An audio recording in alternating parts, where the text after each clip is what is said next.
So according to some people, you are from the streets of Hull. Is that correct? Well, yeah, I mean, I do have a house and stuff. As you can see, I am inside, but I am quoted as coming from the streets of Hull. That's right. I've definitely been found drifting around the streets of Hull on several occasions, so I'm calling it a sort of secondary home. There you go. Of course, we're talking to Dara Diablo. We've got tons and tons of stuff to talk about through great BWR. As you can see, he's got a bit of a scar from the weekend. We'll obviously talk about that. And yeah, it's going to be a fun chat. But first, intern, roll the intro.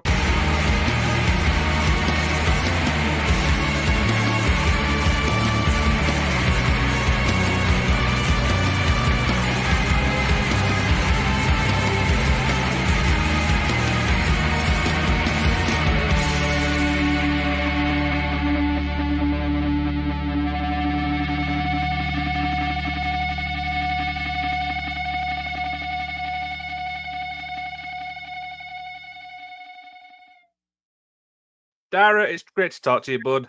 How you doing, mate? You all right? Yeah, I'm good, mate. How's you? Not too bad, not too bad. You know, typical work stuff. What about you? How are you doing this week? All right, shoot job, stuff like that. You've got to get, real life. Busy wrestling weekends mean you don't have the time to catch up on things, so you're always chasing your tail sometimes. So busy, busy as always then. Trying to keep myself moving, stop the joints from seizing up. Now, of course, today's show is actually about you, really. We've got tons and stuff to talk about. I say this to everyone, also, I interview, is if anything I ask which you don't feel comfortable talking about, you just say next question, we move on. But a lot of people are open books. I've just got to be careful. Yeah, that's fair. Fair. I'll give it the old no comment, or I'm leaving. And yeah. Oh dear. So let's obviously start. Obviously, last weekend you was obviously at BWR for a infamous street fight. This looked pretty brutal. Talk about this.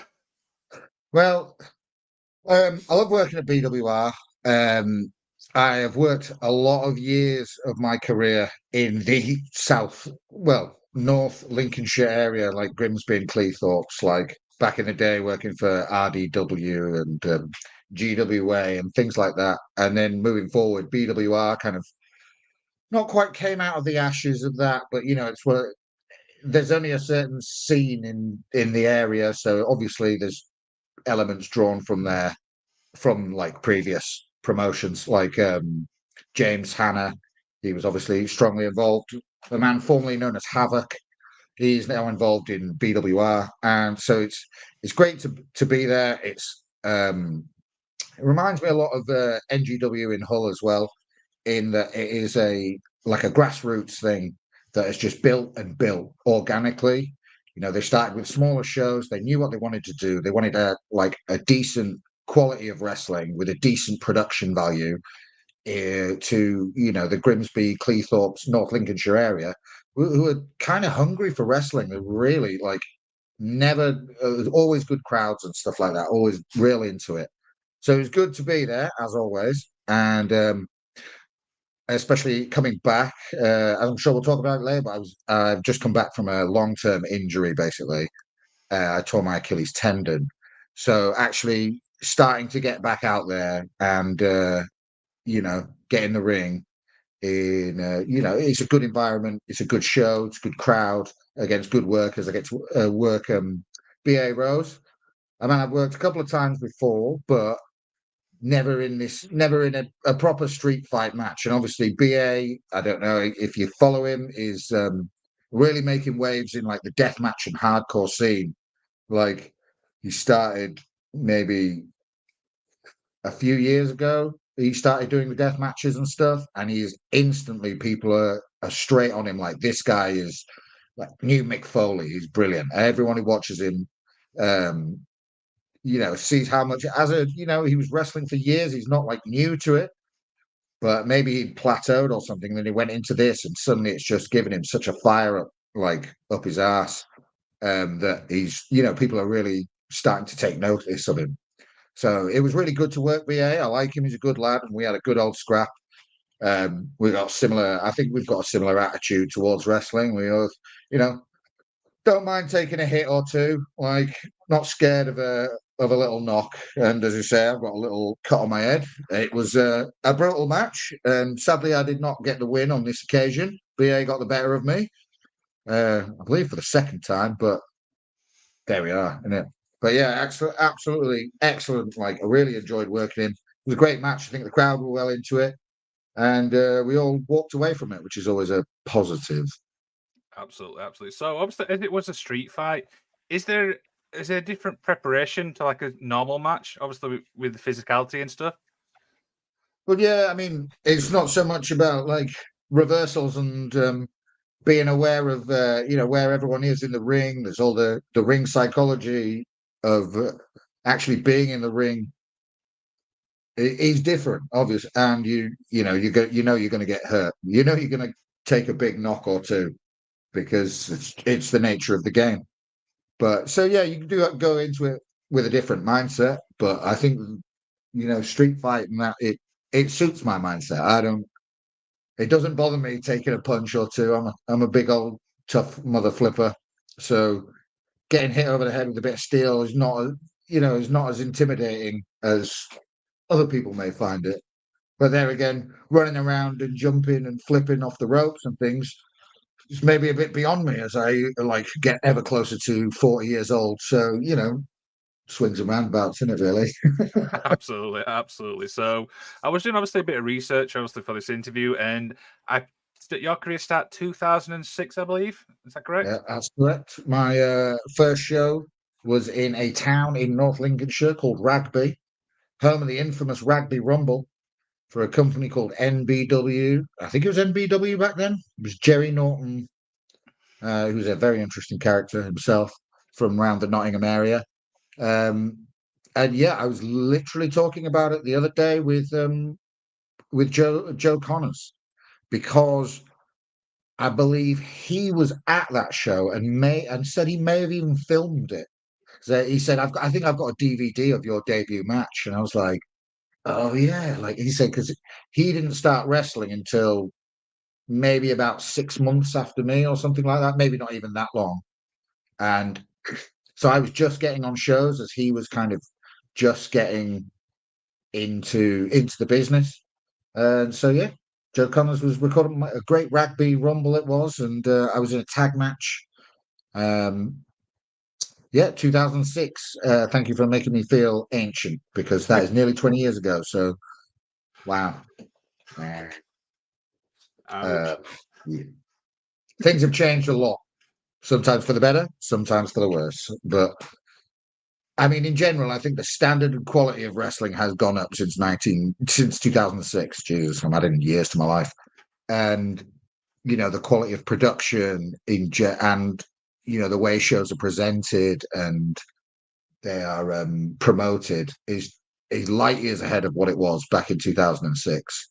Even the gear, like even your newest trainee now has probably got sweet gear, like custom knee pads and t-shirts to sell. Back then, it was some kid in some pleathers who'd bought, he bought it off highspots.com, and no one been to the gym. Shady tribal tattoos. It was just it wasn't what it was. But I mean, that's crap tattoos are a long running thing in wrestling. I think you'll find, but that's a story for another day. But yeah, like 2006 is very different to 2024 in the world of wrestling. Not Absolutely. necessarily, yeah, not necessarily worse. Probably better. There you go. So one obviously show you spent a lot of time with obviously is NGW. How did it obviously all start there? Because obviously a lot of people spoke highly about him. Yeah, well, yeah, NGW again, like I said, with BWI was a grassroots organization started again out of the ashes of another company. That I'm not even going to mention on here, but it was a company in Hull, and some lads went out there. They bought a ring and they started, putting on shows basically, and it grown. Yeah, a man called Luke Ingemels. He bought the ring, and then they started running shows out of a community centre in Hull. Drawing 40, 50 people. We'd be happy getting 80 people on a show. Be like, it's not bad today. We nearly broke the 100 mark. Like, it's only a smallish arena. And then the current like manager, owner, slash booker, promoter of NGW, Rich Dunn, got involved about, I don't know, about 6 months to a year in, and he really had a vision to take it to the next level. He always said he wanted to always expand the business. So we went from doing this community center in front of 50 to 80 people, and then we built it till we were getting hundreds of people in. And then the point where there was one like end of year show, like our big show of the year, where we were turning people away because of fire risks. They were like, we can't have any more people in. And it was at that point we were all like, you know what? I think we need to move to a bigger venue. So we moved to like an indoor arena of more like where you could fit bigger crowds in. You know, we were getting 800, and then we kind of we had an issue with that, so we moved to the city hall, Mm-hmm. doing 1,000, like nearly 2,000 people.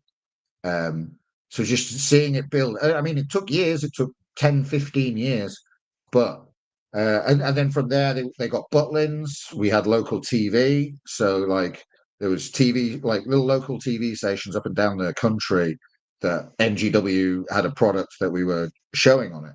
I mean, I had friends like ringing me. A kid I knew in Bournemouth just messaged me like on a Sunday morning, like, "I just seen you on telly, like real hungover," and it's like weird because you don't think anyone's watching like local TV anyway, but or even TV at this point. But so it was quite good seeing it build from, as I say, 50 people in the community centre to doing Butlins in front of thousands, and then last year coming back and doing the Connexin Arena in Hull, which is like a I was big there. 4,000 seat arena, which we filled out pretty good. Like the footage is amazing, the production quality.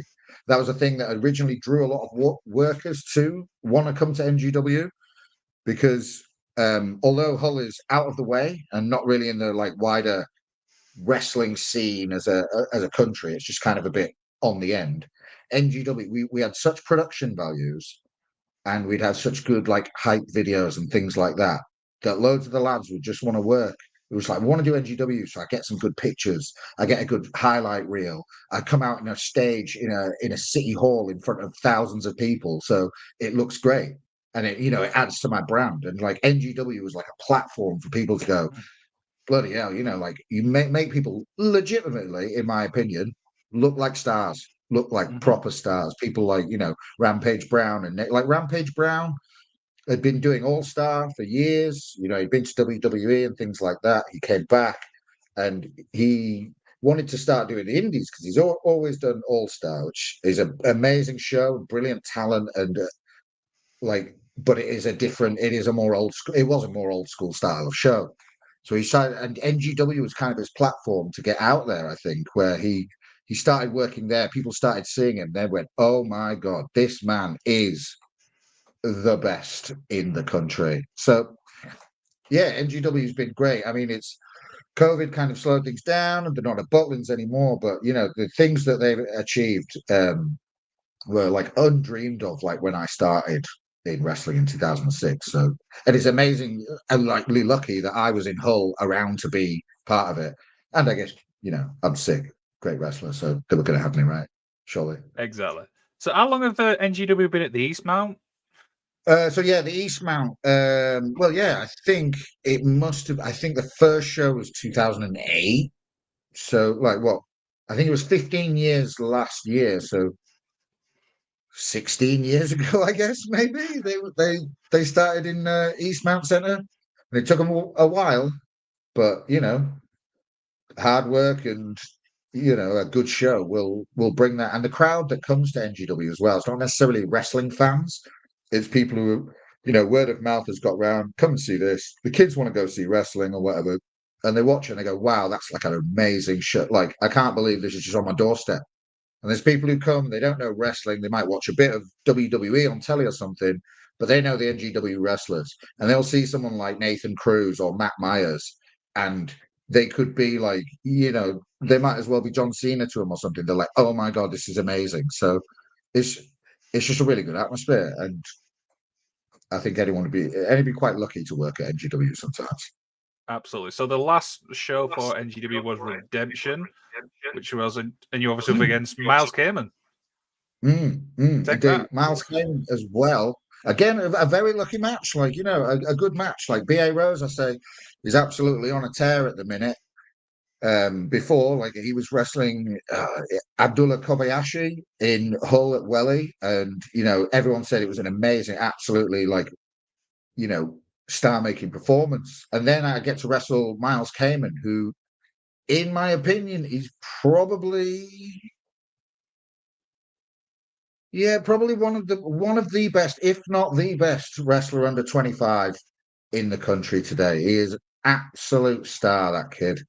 Um, I've seen him grow from I think he was 16, 17 when I first met him. He was a skinny kid, and you could see he had talent, he had it there. He didn't have the confidence, he didn't have maybe the physique, but he definitely had. There was something there, and I think it's only grown so much now. Like his confidence grew. To see him, he's like I always say, he's like a young Ric Flair. I call him. Well, yeah. Either way, yeah, it's like a young Ric Flair. He's got that confidence and swagger now, and as he's grown a bit older, he's filled out his training, his diet, everything is on point. He is focused, and he's absolutely killing it. And if anyone I could pick who's a young wrestler these days, he's an absolute star. And that's around. Well, okay, yeah. There's people like Leon Slater as well, and Kid Lycos too. All of these young lads who are brilliant wrestlers, but in my opinion, just Miles Kamen has the potential to have it all, and his charisma. And I got to wrestle him.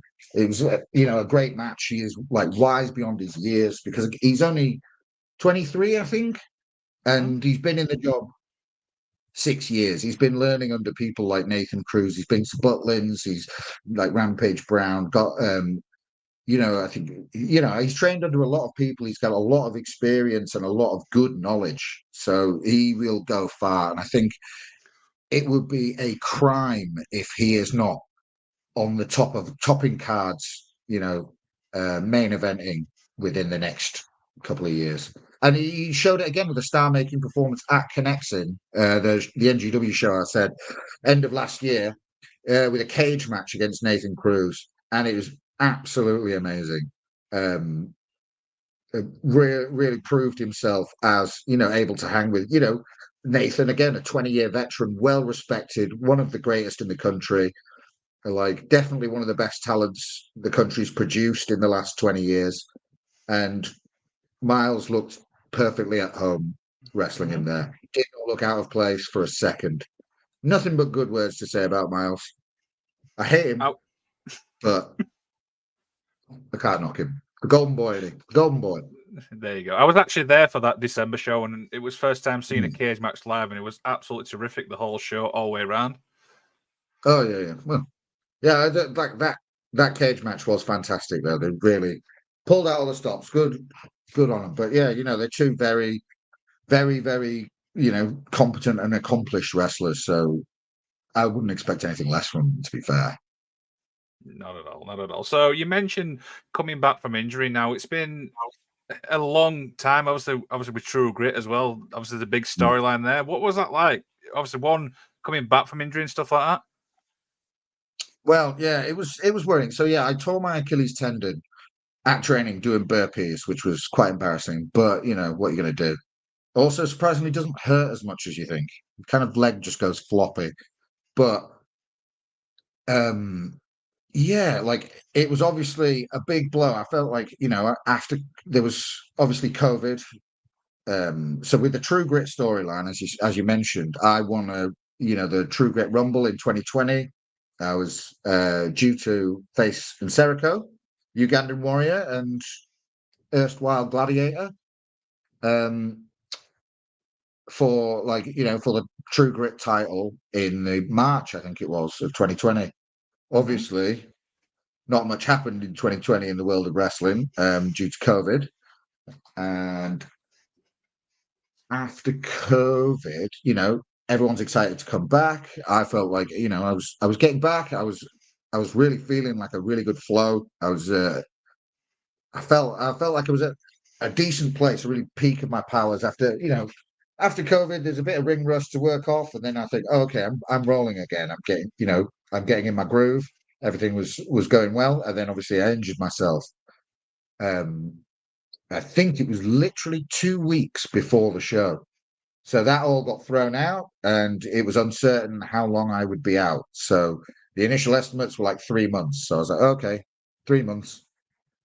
It's annoying, but whatever. Well, 3 months of like in a boot, and then another 6 months of recovery. So I knew it was going to be a long road. And then I basically tore it again in the January after they took my boot off, and then they had to do surgery. So I ended up in total being out for a year and a half, I think, just under a year and a half.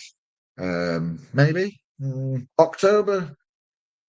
No, it was just over a year. Sorry, yeah, no, my first match back was like November, and I did it in the October the year before, and yeah, it was scary. It was like one, I was like, am I going to be okay for this? Is it going to be all right? Is my ankle going to be like?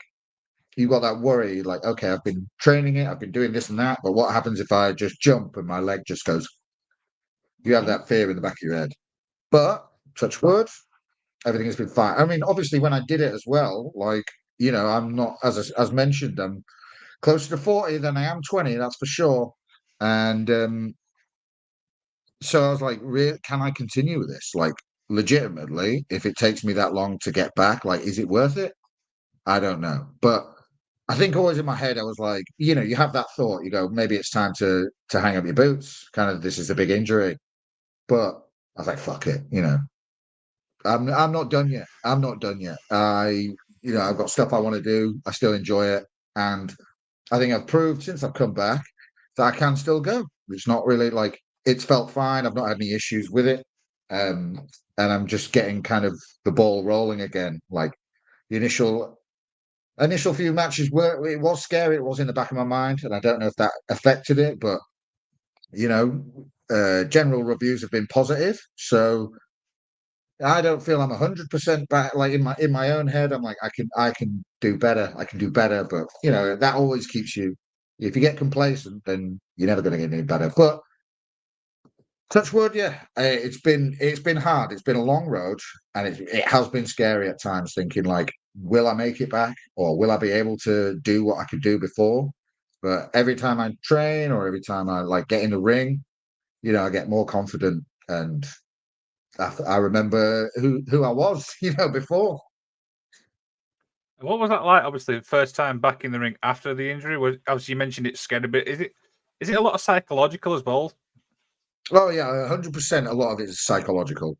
Like I was like, my body was probably fine, but in my head it was like, be careful, you don't know. And especially when when they do the surgery, they kind of on the Achilles tendon, they fold it over, so it's actually sort of stronger than it was before. Just doesn't have as much stretch in it, so it shouldn't have caused any issues. But yeah, it's going to be in your head. Anytime you jump or land on your foot, you're thinking, is this going to be it? Is this going to be it? But rehab exercises, you get used to stretching it. You don't feel it. It feels normal. But yeah, there's definitely first time, you take a big jump or do a drop kick or something like that. There is definitely in the back of, well, it was in the back of my head that it could have all gone wrong. Absolutely. Thankfully So enough. we No, no. so we mentioned True Grit now. Obviously, the next show they've got is April 13th. You finally get your chance, obviously, at the world title. It's obviously against Brady Phillips, sorry, not in Hmm. Serico. Is this weird or is it still the same approach? I mean, well, no, it's a very different approach. I think like both men are both. Well, actually, possibly not. I was looking forward to wrestling in Serico. It's been a big build, and it's kind of been taken away from me after, thinking this is the man I've got, this is the man I'm going for, um, and it's been taken away. But that's the nature of the game, isn't it? I'm lucky I've still got my title shot, and Brady Phillips is a phenomenal contender as well. Both of them are like extremely athletic individuals. They are in peak physical condition. Like so, they are legit contenders and both worthy title holders. But yeah, like I've wrestled Brady before, and it was a hell of a fight. Whenever we've wrestled, it's been a hell of a fight. So I'm looking forward to this getting the main event, time slot, and really able to not put too fine a point on it, but knock 10 bells of shit out of each other. To be fair, like I think the crowd's in for a treat there because we're going to go at it because there's no love lost, and we both know we like a good fight. And he's like Brady Phillips is another one there he's got it all. He's big, tall, jacked up, extremely knowledgeable wrestler, brilliant head for the game, brilliant technical wrestler. He can fly. He's a big, strong lad. He could deadlift quite well. I've seen him do a deadlift. All right, not quite as good as mine, but he's a young lad. He's got a few years yet. But yeah, no, he's a phenomenal competitor. And honestly, if anyone is in the York area or Yorkshire area, I'd advise you to come to that because, one, I'm fighting, two, I'm fighting Brady Phillips, and three, what a great night, What more could you ask for? There you go. There you go. So, next thing I want to talk about is the origins of Los Amigos. Please tell me this story. The origins of Los Amigos. Yes. Well, it was two people. Well, yeah, I used to have a Mexican gimmick, hence why I'm called Diablo. That was a Jerry Norton thing, as I mentioned before. Jerry Norton is a very interesting character from Nottingham, and he was like, "You look a bit Mexican." I didn't have this mustache though, strangely, but either way. So I kind of did like a Mexican gimmick for a while, and obviously was working at NGW with El Ligero. So it was two of us doing a Mexican gimmick. So it kind of just made sense to go, well, you two could be together in a tag team. And then, yeah, we basically did a load of um, vignettes and videos kind of thing to make us, to get us over as a team. And this was a thing at the time when NGW was doing this. Now that's commonplace. A bit, an indie promotion will release like videos and hype packages and things like that on YouTube or on social media. But back in like 2012 or something like that, it was unheard of. Like NGW was one of the few places that were doing anything like that, or anything like that to a standard that was, you know, um, palatable to most people. So like we did all these videos and they got kind of, they got, well, not popular, but people watched them and things and they were like, oh yeah, they followed the story and they got invested in it, which ended up with us, as I said, that kind of culminated us getting together with the show that I said where NGW decided they had to move. We got to that point where we packed the house we had to turn people away. There was no room in the building at all. There was people standing at the windows and it was rammed. And then they were all there to see the stories that we'd made in NGW. Uh, Los Amigos becoming the tag team, finally together after all of the ums and ahs or whatever. And then there was, I think there was Nathan Cruz versus Alex Shane for the show stealer title. For the name change, and there was it Matt Myers and was it Matt Myers and Rampage Brown? I don't know, but the card was absolutely stacked, and it was organic. Like before any of this stuff on the internet, the crowd when Matt Myers won the title, the crowd invaded the ring, like organically. This is not something, and I was like, this is unreal. Like people were going nuts for it, and that was so it was those kind of stories that we were producing that people were following and actually listening to that helped build NGW to what it was like. But yeah, Absolutely. so that's how me and Lex got together. It was both Mexican. Dear. So, being a wrestler, do you get a chance to actually watch wrestling from a fan's point of view? Sometimes I think everyone says this who becomes a wrestler that when they watch wrestling, you don't watch it the same way. You can't watch it the same way as I watch if I watch wrestling with my friends, they go, oh, WrestleMania's on or something like that. Yeah, let's watch WrestleMania. Cool. We'll bang it on. And the lads will be watching and talking about it. and they talk about it in such a different way to the way I think about it. And it's nice because I like that perspective. Like I'm not jaded by like the business, and not that I'm some kind of God damn it, I've been doing up and down these roads 20 years and that. But you do because you know how a match is put together. You spot things like you spot mistakes that people are covering. You're like, oh, that's gone wrong. Someone doesn't know what's going on, but oh, they're covering it well. Like I know, like, and the crowd's watching it. Yeah, that's fine. It doesn't look anything different. But so you do watch it in a different way. You're watching like how the structure in it, what they're doing, where like little things they do, and you notice things like that's why it's so good watching a team like FTR. Like everything you watch Dax do, there are tiny little things that are imperceptible, like to a normal, like not things that you're watching at, but like when you're seeing it, you're like, oh, why is this guy so great and someone else not? And it's tiny little things that you just, bits of footwork, like little reach outs, little cells, little things like that. And you're like, you can watch it as almost like a connoisseur and be like, bravo, mate, bravo. Like one of the few, well, not one of the few times, but one of the times that always stands out to me in British wrestling was watching Juice, CJ Banks. Can't remember where it was, but I remember watching this match and just going, "Oh, this man is good. He is so good." Just tiny little bits, elements that you put into the way you move and things like that. So, like, when I watch wrestling, I am more looking at it like that than I would when I was a kid and I just want to watch the story and someone gets slammed. So, like, yeah, it's corrupted in that sense. I mean, I do watch wrestling on occasion. I watched an episode of AEW last week, so I'm quite proud of myself there. But yeah, no, I don't watch it regularly now. It's quite difficult, and I do watch it in a very different manner to how I did when I was before I got in the business. If you know what I mean? Absolutely. So I think I know the answer to this next question, but I'm going to ask it anyway. Are you very critical of your own work in the ring? Everyone is, aren't they? Like you come out and it's an improvised thing, isn't it? It's not. It's never going to go 100%, and there's always things that are going to be better. And I'll always be critical of my performances and stuff, and I think that's sort of the best way to be.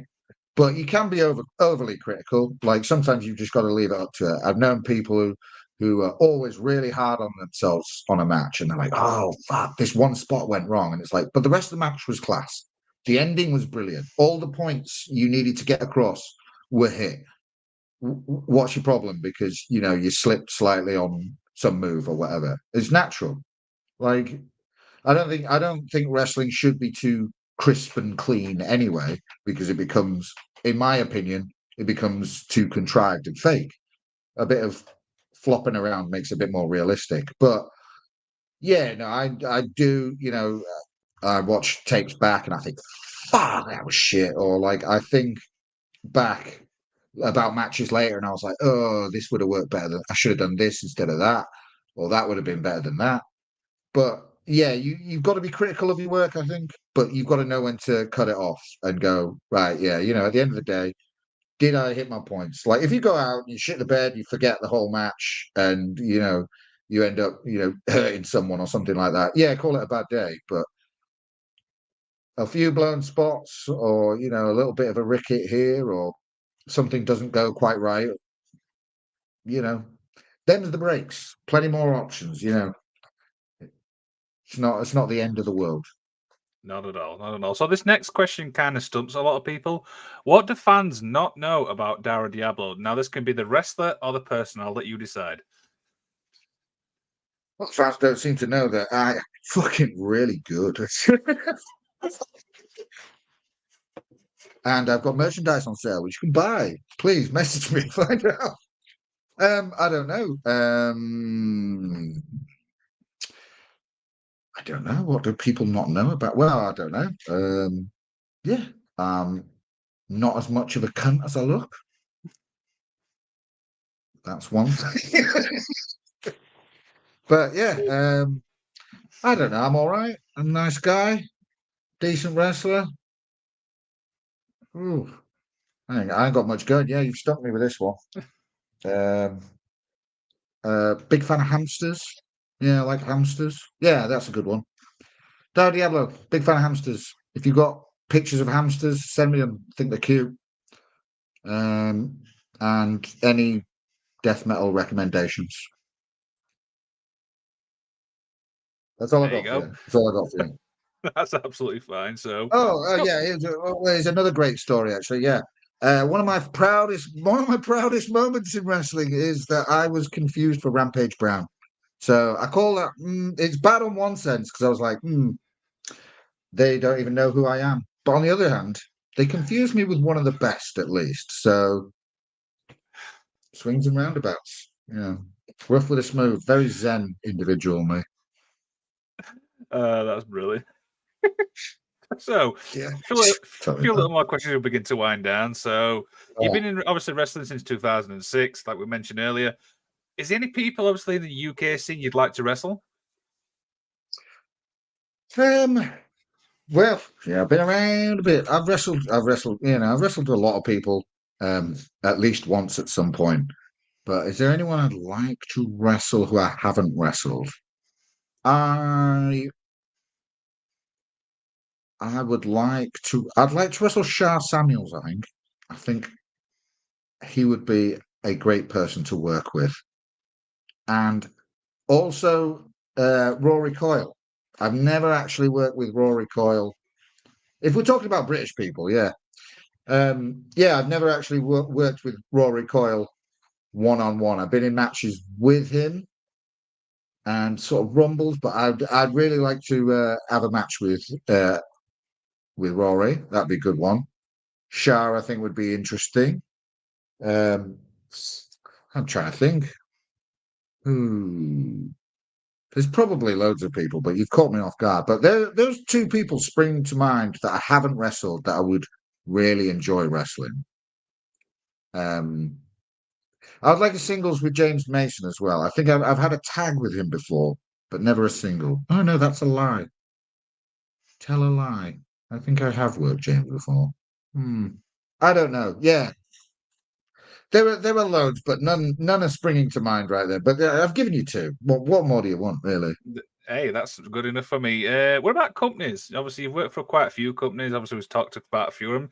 Is there any companies in the Hmm. UK you'd like to work for? Yeah, obviously, um, I'd like to work more for All Star again. I quite enjoy doing that.